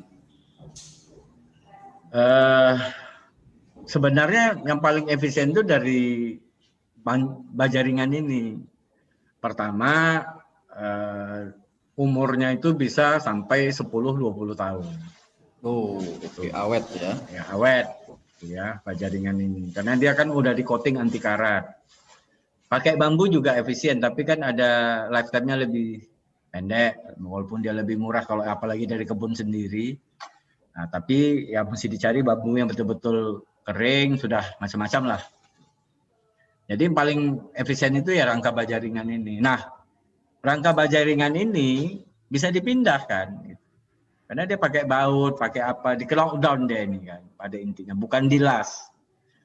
Jadi dia bisa dipindah ketika kita membutuhkan areal itu. Jadi dia bisa dibongkar, dipasang ulang. Memang fondasi harus buat baru lah. Nah, yang agak sering diperhatikan tuh plastik UV di atas. Itu bukan plastik biasa, Bu, plastik UV. Oh, itu plastiknya beda ya? Nah, plastik ultraviolet, dia meneruskan sinar ultraviolet. Nah, kenapa kita harus memakai greenhouse itu? Supaya air hujan ini itu tidak mempengaruhi sirkulasi air. Kemudian sekarang kan sudah pencemaran udara kita kan cukup lumayan ya. Jadi kadang-kadang ada terbawa hujan asam gitu. Nah, jadi kan nggak bisa kita kontrol air hujan ini sudah asamkah atau apakah gitu ya. Nah, itu menyebabkan kita memakai greenhouse. Kedua, greenhouse itu kan sistemnya terkontrol, Mas. Jadi tidak ada lagi serangga yang masuk ke situ karena pakai kawat nyamuk, bukan kawat nyamuk, nylon net lah ya untuk nyamuk itu. Nyamuk ini, jadi nilon untuk nyamuk itu, sehingga tidak ada serangga yang masuk ke dalam, sehingga kita tidak menggunakan pestisida. Kalaupun ada serangga yang masuk, rata-rata itu nyamuk, Mas. Nah, jadi kalau ada laba-laba, ya dibiari aja, biar laba-laba yang atau kita pakai obat nyamuk bakar. Tuh, Enggak apa-apa tuh obat nyamuk bakar di dalam greenhouse. Kan dia tidak menimbulkan residu tidak menimbulkan residu pada sayuran. Yang berbahaya itu kan yang semprot kimia itu, Mas. Itu yang menimbulkan residu, walaupun katanya food grade tapi ya tetap residu itu. Jadi karena kalau aquaponik greenhouse-nya nggak dibersihkan ya pasti ada nyamuk nanti kan. Jadi rajin-rajinlah membersihkan gitu. Yang paling penting ya kan namanya bangunan harus dibersihkan. Yang paling penting adalah menjaga filter, Mas. Nah, filter itu kalau sekarang ikan masih kecil-kecil, pupnya belum banyak, kotoran makanan belum banyak, ya 3 hari sekali. Tapi begitu dia udah mulai besar ikan nila ini banyak kotorannya. Nah, itu mesti rajin itu dibersihkan dakron yang putih itu nanti. Nah, itu mesti bahkan kalau dia sudah mau dekat panen itu bisa 1 hari 2 kali bersihkan. Nah, disinilah memang pekerjaan dia yang paling nggak bisa dibiarkan dia begitu saja. Harus diurus dalam pembersihan filter itu. Jadi bagi teman yang di Majalaya itulah pesannya. Itu filter yang putih itu yang harus dibersihkan setiap hari. Kalau yang warna hitam, yang tempat rumah bakteri itu jangan dibersihkan. Kalau dibersihkan hilang bakterinya. Sementara bakteri inilah yang memproduksi makanan buat tanaman. Itu. Jadi yang putih saja yang dibersihkan, yang hitam rumah bakterinya jangan dibersihkan. Nanti kalau sudah mau dikuras bersihkan ya mesti ditambah lagi nanti bakteri. Nanti untuk Majalaya itu terus ada bimbingan lah supaya sampai firm. Nah kalau anak-anak di Yaspida udah eksperimen semua sendiri, karena ada SMK pertanian di situ. Jadi karena mereka masih itu ya kita biarkan eksperimen, karena sebagaimanapun asal nggak dituang baygon ke kolam ikan, saya pikir nggak mati kan. Eksperimen apa aja boleh gitu. Itu, Mas. Oke. Wah, seru ya, bisa kita coba ya. Baik. Saya sapa ini ada beberapa yang ikut di YouTube untuk rekan-rekan dari Bapak Ibu dari Sudin KPSP ya di mana? Jakarta Selatan, ada di KPKP Jakarta Selatan, ada di KPKP Jagakarsa juga hadir. Terima kasih Bu Lydia Erika, Bu Nur Ayuni. Terima kasih sekali. Bang Zakir, sebentar, saya tunggu Pak Guntur ini masih belum bisa online. Sepertinya lagi susah sinyal ini di arah menuju Cianjur Selatan ini sepertinya. Oke, Bapak Ibu, sebentar Pak Zakir, saya share link absen lagi untuk rekan-rekan yang belum sempat mengisi, silakan, tapi mohon tidak mengisi double karena nanti malah tidak terkirim dua-duanya. Silakan. Selanjutnya untuk ini Bang Zakir, si perawatan. Nah ini mungkin ada pelatihan khusus kah dulu untuk supaya rekan-rekan ini bisa merawat dengan baik, atau memang mereka bisa dengan membaca sedikit terus langsung bisa dipraktekkan? Ya, baik Mas. Ini tapi saya jawab dulu nih Mas soal apakah maggot bagus untuk dikasih ke ayam dan puyuh. Ya sangat bagus Pak, karena memang proteinnya tinggi, lemaknya cukup lengkap. Isi maggot itu boleh ditanya ke Ibu Suparni juga yang sudah budidaya. Sangat bagus sebenarnya maggot itu untuk diberikan kepada unggas dan ikan. Kemudian nutrisi apa yang bisa diberikan kepada air kolam. Jadi untuk tanaman ya bisa juga diberikan. Jadi kalau ternyata ya ini kejadian baru di Yaspida, bakterinya belum jadi, tanaman dipindah, sehingga tanaman itu menguning karena nggak ada nutrisi kan, karena bakteri belum jadi, belum menghasilkan nitrat. Nah itu langsung disemprot dengan E4 bisa Pak, E4 pertanian, busa-busanya, untuk mencegah mencegah tanaman jadi kuning. Boleh ditanam tambah E4, boleh ditanam, yang penting dia pupuk cair organik, gitu ya, organik. Nah, jangan yang kimia, yang organik. Sehingga aman bagi ikan dan bisa langsung digunakan oleh tanaman. Dan itu banyaklah udah produksi lokal kita. Nah, soal perawatan, nggak ada perawatan, cuma perawatan tadi filter aja Mas. Filter harus sering dibersihkan. Jangan sampai air itu kotor. Kalau air sudah mulai kotor, jenuh, nah kita kuras sampai tinggal sisa sepertiga. Jangan semua, tinggalkan sepertiga, isi air baru. Nanti ditambahkan probiotiknya. Kan ada kadang-kadang sudah jenuh dia kan, kebanyakan, apalagi di awal kasih makannya semangat gitu kan. Nah airnya jadi kotor, nah itu kalau ikan nila tidak begitu bagus di air kotor. Tapi kalau lele dia memang butek airnya. Jadi itu perawatan dua yang saya pikir agak inilah ya, agak vital. Kemudian nanti ya di tanaman itu nanti di grading. Jadi satu meja kan jomplang tuh Mas, ada yang tinggi, ada yang rendah. Nah itu disortir lah, disortir. Jadi satu meja itu rata-rata tingginya, sehingga panennya itu lebih mudah. Nah, itulah disortir gitu. Setelah berapa hari disortir, disamakan tingginya, dipindah-pindah. Oke Mas. Ya baik, itu tadi. Terima kasih. Wah ini teman-teman Yaspida menyapa nih. Siap katanya Pak Muzakir. Ini luar biasa nih Yaspida. Saya sempat lihat punya Yaspida sama mana ya? Baru Yaspida yang sempat saya lihat. Yang lain belum Pak Zakir nih. Mudah-mudahan bisa berkunjung juga nih. Kayak sepertinya seru ya untuk melihat. Nah, kalau saya tadi yang lihat apa yang ungu itu ultravioletnya itu dipasang atau di apa tuh? Itu apa dibuat kita buat cahaya sendiri? Ya. Yang kita pasang tuh di mana? Di atasnya atau di samping-samping tiang-tiang itu? Jadi itu lampunya ada juga Mas dijual ya. Lampu ultraviolet memang soal hidroponik ini kan bukan baru ya. Semua bahannya itu sebenarnya sudah ada di toko online. Jadi gampang, misalnya bukan sesuatu yang susah. Tapi khusus yang buat kita itu kita custom sendiri Mas. Oh buat berbeda sendiri, ya. Bisa kita buat sendiri. Jadi teknologi gitu-gitu udah bisa dikerjakan sendirilah gitu, nggak perlu impor itu.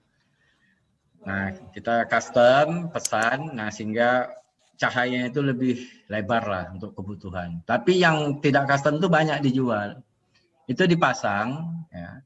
Jadi ketika tidak ada matahari ya dihidupkan. Karena tanaman itu untuk berfotosintesis membutuhkan sinar ultraviolet gitu. Nah, jadi kalau nggak ada mendung terus dia kan. Nah, nyalakan ya. Jadi dia mengalami, kalau tanaman itu namanya etiolasi. Jadi kalau orang aquaponik bilang itu kutilang, kuning, tinggi, langsing. Karena nggak ada matahari dia. Jadi dia memanjang tumbuhnya. Tuh. Memanjang dia, itu kuning, tinggi, langsing namanya. Oke. Jadi dihidupkan ultraviolet itu ketika nggak ada sinar matahari supaya jangan tanaman menguning. Nah, yang paling penting panen Mas, waktu panen. Panen itu yang disukai jangan sampai tumbuh batang keras. Oke.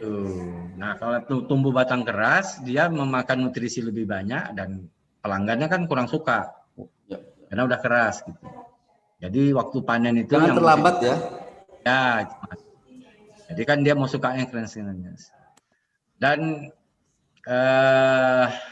uniknya setelah kami alami, ketika panen untuk kebutuhan sendiri, itu akarnya jangan dipotong. Nah, dia akan lebih lama segar kalau akarnya tidak dipotong. Kan ada tuh yang panen langsung dipotong akarnya. Jadi kalau kita panen dari meja tanam kita untuk kebutuhan sendiri masukin dalam kulkas, itu jangan dipotong.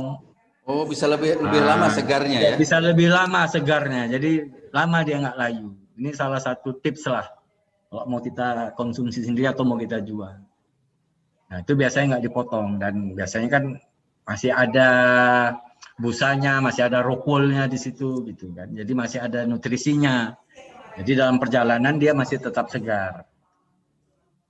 Nah, dari perbandingan kami memang rasa sayur yang dihasilkan aquaponik ini lebih manis. Oh, berbeda ya? Agak berbeda dengan yang diberikan kimia itu. Ini pengalaman ya, Mas. Pengalaman. Dan kalau kita lihat kan sama-sama menggunakan greenhouse ya. Kalau biayanya itu kan bisa dibilang hampir sama kalau di greenhouse-nya. Gitu. Di meja tanam juga gitu. Menggunakan paralon biasanya. Nah, kita ganti dengan asbes. Kita ganti dengan asbes, di lengkungan itu kita alirkan air seperti yang video tadi. Lalu kita bikin styrofoam untuk meletakkan pot. Nah, sudah kami hitung-hitung ya jauh lebih murah pakai asbes ini. Oke. Tapi nggak berbahaya ya? Enggak, Mas, memang ada. Ini bukan asbes yang abu-abu itu, Mas. Oh, bukan ya? Ini Beda ya? bukan. Nah. Jangan sampai salah tangkap nih orang Oh dipasang. ya, jangan asbes. Kalau asbes abu-abu itu harus pakai no drop. Oh, dicat dulu. Dicat dulu pakai anti aqua itu ya. Ya, lebih bagus ya pakai asbes yang langsung PVC aja. Oh, yang plastik ya. langsung. Yang plastik itu ya. Ya, lebih bagus. Ini kan bisa menyesuaikan dengan budget, Mas, sebenarnya, Mas.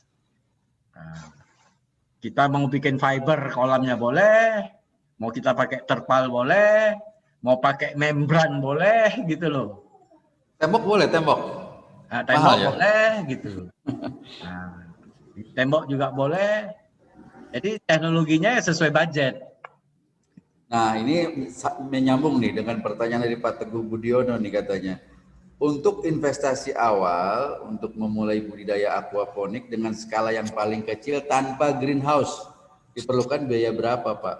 Ya berarti yang paling sedikit itu berapa kolam untuk berapa ikan nih, Pak? Tanpa greenhouse tapi ini berarti.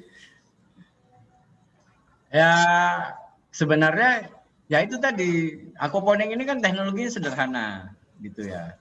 Sederhana dan bisa sesuai budget. Sesuai budget kok. Lahan kita seluas apa gitu. Yang paling penting ada filterisasi seperti saya jelaskan tadi. Mau kita bikin dari beton boleh, dari keramik boleh, gitu Mas. Nah, tidak pakai greenhouse juga boleh. Gitu. Tidak pakai greenhouse juga boleh. Sebenarnya malah di Jawa Timur itu, Mas, yang ditanam itu nggak selada lagi, sudah padi di atas. Oh, padi ya? Sudah padi, Mas. Itu tidak pakai dia greenhouse. Dia udah nggak pakai greenhouse lagi. Jadi di bawahnya ikan langsung, tapi dia harus pakai paralon, nggak bisa di asbes karena nggak bisa di styrofoam karena styrofoam ini kan lebih lunak. Jadi dia pakai paralon yang dibolong-bolongi, itu tanam padi di atas itu. Dan tidak perlu cetak sawah, kan gitu Mas. Di pekarangan. Jadi terus terang aja kita ini kan udah mengambil pengalaman sana sini nih Mas. Jadi ada lab, kalau lab kita itu tiru yang Jerman punya. Nah yang ini yang Jawa Timur tuh padi di atasnya. Nah kalau tanam padi ya jangan Ciherang, langsung aja beras hitam, beras merah gitu. Ya, Harga jualnya itu organik dan premium gitu Mas. Jadi langsung balik modalnya nggak lama lah ya? Nggak lama. Nah, cuman kalau saya lihat di Jawa Timur, dia tidak pakai greenhouse. Cuman dia pakai net itu untuk mencegah burung. Jadi dia tidak pakai plastik UV, tapi dia pakai net aja. Jadi dia tidak jaring-jaring tidak itu khawatir ya? dia dengan dengan air hujan, karena sistem pembuangan kolamnya bagus gitu. Nah, dia cuma pakai net aja untuk mencegah burung. Karena kan kalau udah diserang burung ya selesai juga kan padi. Jadi dia bangun seperti itu. Nah di bawahnya lele. Nah itu malah tidak pakai filter. Itu karena padi ini lebih mampu langsung menerima daripada sayuran. Gitu Mas. Ya, baik. Ya. Nah, ini luar biasa ini ya, bahwa ternyata, tapi biayanya tadi belum disampaikan nih, kira-kira Nah biaya ini di angka berapa nih bisa jadi nih? ya tergantung bahan Mas, mau pakai bahan apa kan. Ya. Nah kalau misalnya ada bambu di belakang rumah tinggal potong kan nggak ada biaya gitu, tinggal upah tukang gitu kan. Nah Maksudnya kalau punya uang 20 juta jadi nggak gitu? oh jadi Mas. Jadi ya? Jadi Oke. Jadi bisa ya? Bisa gitu. Teknologinya sederhana sekali. Tapi itu nggak pakai greenhouse. Tapi kalau udah pakai greenhouse menjadi berbeda ya. Dia intensif kan. Ini lebih cepat panen kan, artinya begitu kan, lebih cepat dipanen ya. Kan ada dia skala rumah tangga, kebutuhan sendiri dengan skala usaha. Skala usaha. Ya, kalau skala usaha sudah kita jelaskan tadi, ya dengan modal 700 sampai 800 juta, dengan modal kerja udah itu Mas ya, bisa menghasilkan 70 juta sebulan kan worth it Mas. Luar biasa itu. Nah, worth it itu. Iya. Worth it kita berinvestasi. Kalau di sini saya kerjasama dengan pemasok bibitnya supaya dia juga membeli ikannya. Oh, jadi si pemasok bibit itulah jadi off-taker-nya sendiri. Iya, jadi off-taker. Karena pasarnya memang luas gitu. Iya. Karena ada selisih 10.000 ya, orang mau kerja kan. Iyalah, 10.000 lumayan itu. Lumayan. Orang bisa ya, mau kerja orang. Kan. Iya, betul. Ya, oke. Saya masih menunggu ini Pak Ketum Intani, masih belum bisa bergabung sepertinya. Oke. Selanjutnya ada pertanyaan Bapak Ibu, silahkan yang di link melalui YouTube Indonesia Review ataupun di sini di Zoom kita ini. Karena ada beberapa yang baru bergabung juga, ini ada dari Jakarta Selatan, ada yang baru bergabung juga, Jakarta Utara, kemudian ini ada Bu Betty dari Barito Tengah, kemudian Pak Abdul Aziz, selamat siang Bapak, terima kasih sudah bergabung, dan ada yang dari Pak Nanan, dari Pak Pandeglang. Ibu Suparmi ada yang mau disampaikan Bu? Monggo silakan untuk ini, silakan Bu. Iya Pak, terima kasih atas waktunya. Mungkin gini ya Pak, karena terkait dengan Magot, karena binaan kita itu awalnya praktek Pak, praktek dan untuk konsumsi si kolam lele tersebut. Nah rupanya ini berlebihan, tambah lagi karena senang itu panen magotnya bagus, begitu banyak bingung mau pasarkan kemana gitu. Kami sendiri sebagai pendamping belum tahu persisnya seperti apa, pengolahan pasca panennya seperti apa gitu Pak. Misalkan untuk pupuk cair ya saya juga belum tahu prosesnya bagaimana, makanya kalau Pak Rasim berkenan untuk menerima atau nanti saya bisa konsultasi dengan binaan saya, ya saya terima kasih sekali untuk ke Pak Rasim Sumarna ya Pak tadi ya, yang belum saya dapat kontaknya. Gitu Pak. Mungkin Pak. Nanti kami ini ada grup Bu, grup Inspirasi Bisnis Intani, sekarang sudah 3 grup, mungkin 4 grup ya. Nanti kita akan coba lagi yang peserta hari ini kita masukin ke grup WA lagi untuk saling bisa berkomunikasi. Di situ biasanya ada info-info usaha, info-info bisnis, market, atau mungkin produsen, bisa saling berinteraksi secara langsung.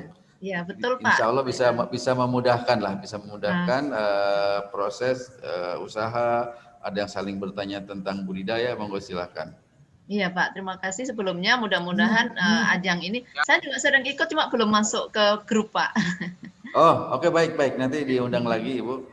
Ya, terima kasih. Mungkin ini pertanyaan dari Pak Liong. Ada gambaran konstruksi aquaponik menggunakan aspes atau fotonya Pak? Mungkin Pak Leong terlambat dari tadi, kita sudah sampaikan Mbak Zakir ya? Udah ada Pak. Apa di-share lagi? Nanti saya share di grup aja nih. Saya share di sini grup, dulu ya. ya. Saya share di sini dulu sebentar. Ya. Saya share sebentar ini. Oh, ini dia aquaponik air tawar. Dari supaya teman-teman bisa Bapak Ibu sekalian bisa mengikuti atau melihat bagaimana tadi yang disampaikan Pak Zakir, terutama bagi yang terlambat hadir. Dan rupanya beberapa hal ini menarik bagi peserta kita karena melihat tadi Pak Zakir 700 juta cuman berapa puluh hari hasilnya sudah 70 juta gitu kan, dan itu luar biasa untuk skala usaha yang setahun sudah bisa balik modal gitu kan.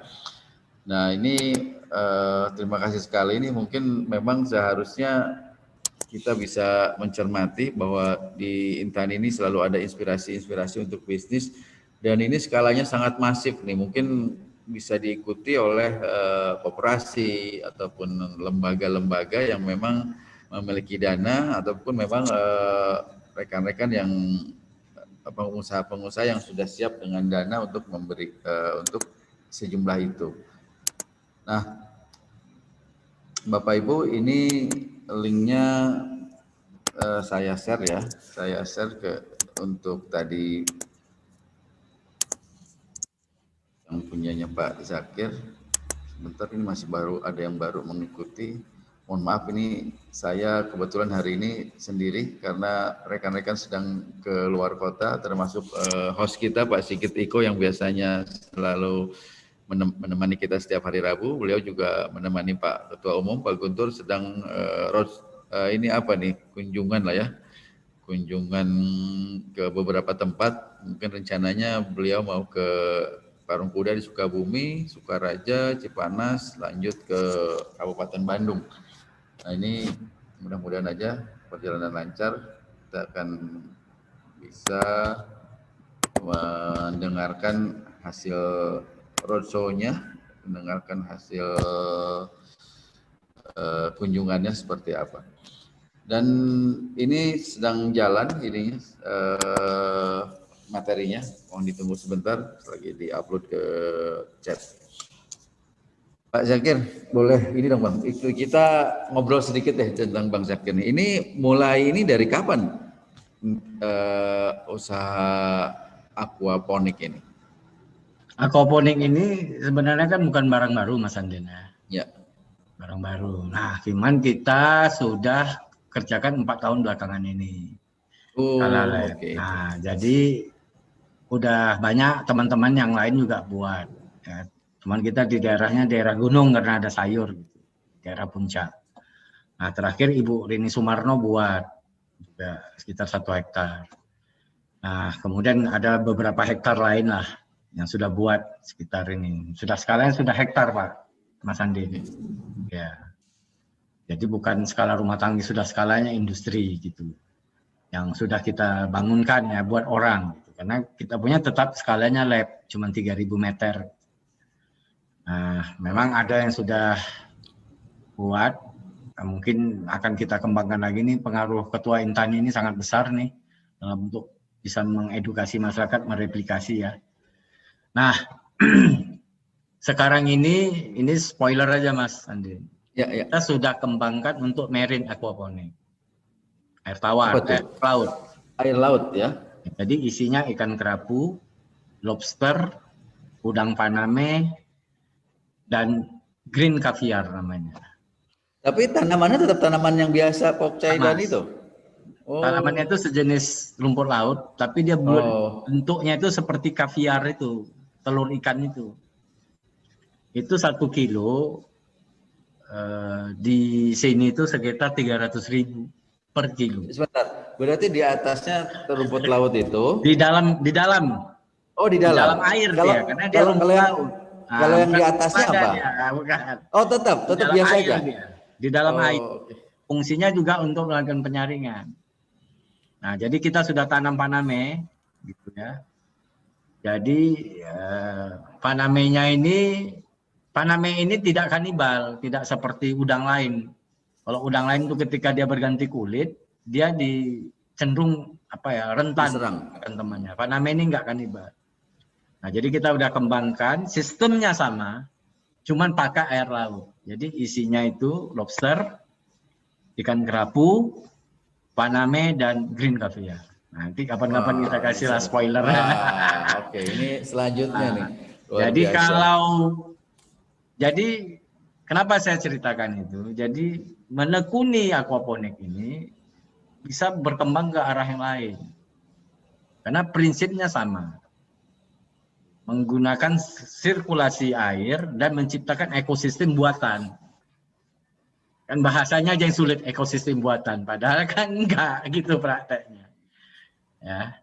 Nah, jadi kalau skala 10 hektar dibuat itu dengan investasi sekitar 40 miliar, itu per siklus dapatnya 71 miliar. Berapa lama tuh satu siklusnya? Faname itu 4 bulan. Tapi 4 nanti bulan, di tengah itu ada namanya panen parsial. Diambil dulu separuh, digrading, dijual. Itu bisa untuk menutupi sampai penuh. Jadi satu siklus itu sekitar 71 miliar baru dari Faname. Belum dari green caviar yang 1 ton per minggu. 1 ton 1000 kilo kali berapa lagi Pak Nadine? 150.000. Wow. Wow. Gitu. Wah. Seru, Itu ya. semua berasal dari aquaponik ini. Dengan sistem yang sama gitu ya. Ya, dengan sistem dan logika yang sama. Jadi kita tidak perlu lagi mengorek lubang di daerah-daerah payau. Kita sedot air lautnya. Pakai pipa, kita buat. Oke. Jadi tetap harus di daerah-daerah payau ya, di sekitar Enggak, pantai ya. tidak, kita air laut yang kita iniin pakai air tawar dicampur. air laut ini bisa dibuat juga, Mas. Oh, oke. Kadar air garamnya seperti apa kan bisa dibuat. Ya. Jadi tidak harus di daerah pantai dibuatnya ya, bisa juga di daerah-daerah yang jauh dari pantai. Pantai ya? bisa. Ya. Jadi dari aquaponik ini adalah berkembang. Jadi kenapa kita introdusir supaya berkembang gitu, Mas. Karena kan tidak ada yang sempurna dalam desain ini. Harus ada terus-menerus yang disesuaikan dengan lingkungan. Nah, akhirnya kita sudah ke laut bikin aquaponik ini. Namanya marine aquaponik. Marine aquaponik ya. Marine aquaponik. Nah, itu motivasi Mas gitu supaya mau dikembangkan. Nanti skala 2 kolam jadi 5 kolam, 10 kolam gitu. Wow, ini akan menambah orang-orang untuk tetap kembali menanam dengan sistem aquaponik ini ya, karena banyak hal lain lagi selain yang ada sekarang. Ya. Itu nanti kita simpan dulu, mungkin kita akan segera di sesi yang akan datang akan membicarakan hal ini. Untuk pertanyaan sepertinya sudah. Bapak dan Ibu masih ada waktu, silakan kalau masih ada pertanyaan bisa disampaikan. Kami tunggu karena mungkin masih ada segala sesuatu yang masih penasaran. Jadi intinya begini Bapak Ibu, artinya mungkin Pak Zakir ini kalau ada yang ingin memasang greenhouse untuk skala usaha bisa mengundang Pak Zakir juga ya untuk membuatkan itu ya, artinya ya. Siap, Mas. Siap. Mungkin Pak Zakir itu ada nomor handphone ya di materi tadi ya? Enggak ada. Oh, oke. Saya sampaikan di sini. Berapa nomor handphone saya sampaikan nih, Pak Muzakir nih? Ya, 0821 0821 2339 2339 2339. 2 kali ya? Ya. Jadi 0821 2339 2339. Ya. Nah, ini Pak Zakir nih, silahkan Bapak Ibu yang berkenan untuk mengembangkan untuk membudidayakan dengan sistem aquaponik ini, silakan bisa kontak Pak Zakir langsung. Saya sampaikan nomor handphonenya di kolom chat. Silakan hubungi beliau nanti untuk bertanya-tanya langsung seperti apa, baik untuk skala usaha maupun skala rumahan. Silakan. Itu akan sangat membantu kita yang berkenan untuk ikut budidaya. Kalau skala usaha kita areanya hanya 500 meter, 600 meter, tapi hasilnya masif ya Pak itu ya. Atau Masif. mungkin yang skala usaha dengan pekarangan rumah yang kita punya, atau mungkin atap rumah di di dak atas yang bisa kita manfaatkan juga. Mungkin begitu.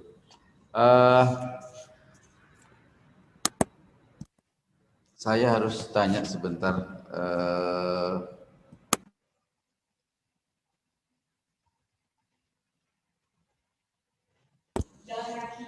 Oh gitu, oke baik. Bapak Ibu sekalian, mohon maaf sekali ini Pak Ketum Intani yang biasanya selalu menemani kita setiap Rabu, hari ini masih kesulitan sinyal nih kayaknya untuk ikut bergabung dengan kita. Mungkin nanti kita akan coba tanya lagi seperti apa. Mungkin ada hal lain di sini ada. Oh, saya baru lihat ada Pak Albertus Sudirman. Selamat siang Bapak. Terima kasih sudah bergabung. Ada Pak Teguh. Tadi gabung terus hilang lagi. Ya, monggo Pak, silakan. Ada yang mau ditanya Pak? Silakan kalau ada yang sampaikan. Pak Muzakir, tanya sedikit ya. Apakah aquaponik itu mutlak harus ada sinar matahari pagi gitu misalnya? Misalnya hanya kena sinar matahari jam 1 ke atas, itu kira-kira gimana ya pengaruhnya terhadap produksi itu? Ya, jadi sinar matahari ini dibutuhkan untuk tanaman Pak, bukan pada ikan ya. Nah, untuk tanaman. Nah, tanaman itu pada dasarnya sangat membutuhkan matahari, itu Pak. Nah, kalau jam segitu ya memang agak berbeda Pak ya. Tanaman yang tidak terkena matahari pagi itu agak berbeda produksinya. Jadi gini, tanaman itu kan memasak Pak, memasak di daun. Untuk memasak di daun itu dia butuh matahari. Jadi kalau kompornya bagus, mataharinya bersinar sepanjang hari, yang dimasaknya juga bagus gitu Pak, kan banyak gitu, sehingga dia tumbuhnya lebih segar dan menghasilkan buah kalau dia berbuah. Kan logikanya itu aja Pak, fisiologi tanaman namanya. Ya. Ya, Kalau jadi terhadap memang ikannya Pak? kalau ikan nggak ngaruh Pak. Oh, nggak ngaruh ya? Oh. Nah, ikan nggak ngaruh. Pada tanaman saja Pak pengaruhnya. Jadi kenapa kita kasih lampu ultraviolet? Supaya dia memasak 24 jam. Oh iya. Ya, gitu. Itu Pak. Jadi malam dia kan rata-rata dia 45 hari Pak selada. Jadi kalau pakai lampu ultraviolet diharapkan dia bisa panen 25 hari.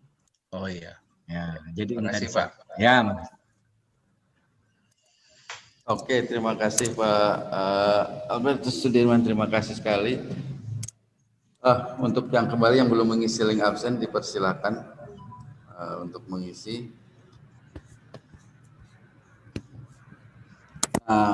Bapak Ibu sekalian, itu tadi paparan dari Pak Muzakir Ridha yang cukup jelas tentang bagaimana budidaya aquaponik bisa menggunakan lahan yang ada, baik maupun skala usaha lahan yang luas, mulai dari 500 meter, 600 meter, 1 hektar, malah mungkin 2 hektar bisa digunakan semua untuk pola greenhouse aquaponik, atau juga bisa dimanfaatkan di area rumahan yang kita miliki, yang tentu saja cukup untuk sekedar bisa untuk kesenangan, bisa juga untuk usaha yang untuk menghidupi kita ya, untuk menghidupi sehari-hari. Nah, selanjutnya bagi Bapak dan Ibu yang ingin membangun atau mengembangkan sistem aquaponik ini dengan greenhouse, silahkan langsung menghubungi Pak Muzakir Ridha. Beliau ada di nomor handphonenya sudah saya set di kolom chat, silahkan langsung. Nanti beliau akan jelaskan seperti apa. Kalau kami memang sempat berinteraksi dengan Pak Zakir ketika sudah membangun di beberapa pesantren khusus, itu ada di yang saya lihat langsung memang baru Sukabumi ya, di Yaspida, dan kemudian persiapan pembangunan yang di Majalaya ya Pak Zakir ya, di dua tempat itu. Sekarang sudah selesai semua itu Pak Sudah Zakir, ya? selesai semua, Pak. Wow, hebat sekali ya. Jadi total berapa yang dibangun di pesantren-pesantren itu Pak Zakir? Ada 6, Pak. Ada 6 pesantren yang sudah dibangun ya? Ya, ada 6 pesantren. 6 pesantren sudah dibangun semua dan itu dengan luasan yang hampir sama semua, skala usaha semua. Sama semua. Ya, jadi yang menarik, Pak, ya kan nih kalau malam berlampu ungu gitu. Iya. Nah, itu Instagramable sekarang istilahnya. Jadi bisa buat objek berfoto sekarang. ya, selfie di. Iya. Saya lihat di gambarnya tadi yang disampaikan Pak Zakir luar biasa. Ada foto lagi nggak Pak Zakir? Coba saya pengen lihat kalau ada foto di laptop buat di-share sebentar. Kayaknya seru. Mbak, ini ada nggak? Nggak ada nih kayaknya di sini, Pak. Iya. Ini di laptop. Di handphone ya. Di handphone. Itu kayaknya saya lihat bagus sekali tadi begitu ketika malam hari itu ultravioletnya dinyalakan itu malah eye catching ya di tengah kegelapan itu ya. Iya benar, jadi sangat dan warnanya tuh menarik ya karena ungu gitu kan. Betul sekali. Nah, jadi saya anjurkan kepada teman yang mau buka ayam ya, bukan kita melarang bisnis itu. Cuman kalau dia buka ayam kan di tengah pemukiman itu kan bau. Kan bau. Nah, saya bilang buatlah aquaponik sederhana gitu kan. Jadi eye catching, bukalah warung pecel nila di situ kan gitu, nila bakar. Wah, ini inspirasi lagi nih. Boleh juga nih. Ikan yang saya terus terang aja piara ikan nila ini dalam akuarium, Mas. Jadi saya taruh dengan kerapatan yang sesuai dengan kolam. 2 liter 1 ekor. Hidup. 2 liter 1 ekor ya? Ya, 2 liter 1 ekor ukurannya. Hidup dan bisa kita nikmati. Saya makan sendiri. Nah, jadi ini kan soal mengemas ya, namanya udah produksi harus dimarketingkan kan gitu. Jadi bikin yang sederhana, pakai lampu ultraviolet, di depannya warung kan gitu ya. Jual selada, jual ikan nila kan gitu. Bisa di-combine ada catching gitu Mas. Pasti orang banyak selfie kan gitu. Orang datang ke kafe nyala kan, gitu kalau malam ya. Nyala malam ya. Orang kan datang ke kafe itu lebih suka moto makanannya kan sekarang. Betul. Nah, sekarang tempatnya juga difoto ya. Tempat difoto. Jadi kalau ada tanah 100 meter mau dijadikan warung ya nggak apa-apa bikin ikan nila di belakang. Mungkin kepada Bu Suparmi tadi anggotanya ya didoronglah untuk memperbanyak kolam gitu. Dan kolam ini kan nggak mesti mengorek tanah sekarang, bisa di atas bangunan, di mana gitu kan. Begitu supaya terserap magotnya, dan magot itu makanan paling baik, Bu. Paling baik. Kalau magot aja dikasih 6.500 lah ya sekarang pasarnya, masuk. Cuman memang harus kita tambahlah karbohidrat itu dengan yang lainnya lah, dedak gitu. Nah, tapi kalau mau dijadikan pakan komersil udah nggak masuk dia. Oh malah begitu ya? Ya. Terlalu mahal tadi ya? Ya kalau dijadikan komersil kan kita mau jual kembali Mas. Ada pengeringan, ada gitu kan orang nggak mau pakan basah kan, karena mau disimpan. Mau disimpan. Tapi kalau maggot segar kan nggak perlu disimpan, langsung kasih aja ke ikan, jadi disimpan dalam freezer aja kalau mau simpan. Tapi kalau mau dijadikan pakan komersil kan mesti dikering dan turun ininya 40%. Bobotnya ya? Ya, karena kan dia gemuk-gemuk itu berair. Jadi tapi kan saya ya itu bikin yang warung. Kering kan harganya berbeda tapi lebih mahal dong ya? Apa, Mas? Harga maggot ya jadi jatuh mahal, nggak bersaing. Susah, maka kalau tepung ikan itu kan ikan lucah itu cuman 100-200 perak per kilo gitu. Nah, kalau kita ya murah sekali ya? Ya Mas, kan ikan lucah itu kan ikan yang kecil-kecil yang nggak bisa dikonsumsi itu. Ya. Selalu dibawa dan dijual sekarang untuk bahan tepung ikan. Nah, maggot itu nggak mampu menyaingi harga itu. Nah, kalau kita terima tepung ikan harga 6.500 sudah tepung dan kering. Kan gitu. Jadi maggot ini harus ada kolam lah yang untuk dikasih pelemparan kolam sendiri. Nah, kalau ada punya kolam sendiri, itulah yang paling efisien. langsung bermanfaat. Langsung bermanfaat. Jadi lebih efisien digunakan untuk kolam. Jadi kita tuh kalau produksi maggot lebih baik kita punya kolamnya sendiri ya, maksudnya untuk dimanfaatkan secara sendiri. Ya, atau ya gitu kan, kalau ngambil limbah dari pabrik dibayar, Mas. Nah, limbah pabrik itu kita ngambil dibayar, kita kasih makan maggot. Ya. Kalau Ibu Parmi mungkin belum jumpa dengan pembeli yang besar. Saya rasa udah ada tuh yang banyak. Sekarang dijual rata-rata 100.000 kering, 100.000 per kilo kering.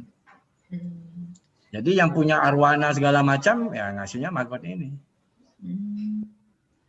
Tuh. Ya. Oke.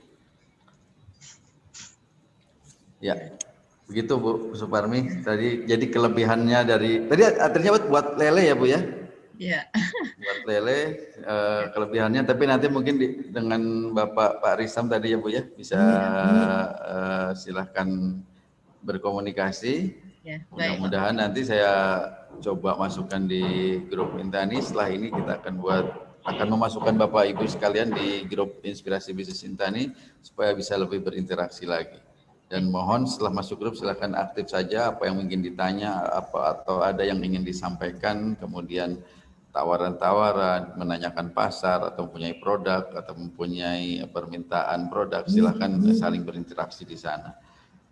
Demikian Bapak Ibu sekalian, terima kasih atas partisipasinya, terima kasih atas waktunya untuk bergabung bersama kami di Inspirasi Bisnis Intani bersama Pak Muzakir Ridha. Beliau adalah praktisi aquaponik yang luar biasa dan sudah melakukan berbagai pembangunan aquaponik ini di beberapa tempat, di beberapa daerah, malah mungkin sampai di malah pesantrennya sampai ke Yogyakarta ya Pak Zakir ya? Ya. Ya. Mungkin ada yang sampaikan terakhir Pak Zakir sebelum kita tutup, monggo silakan. Ya, terima kasih Bapak Ibu atas perhatiannya dalam webinar kali ini.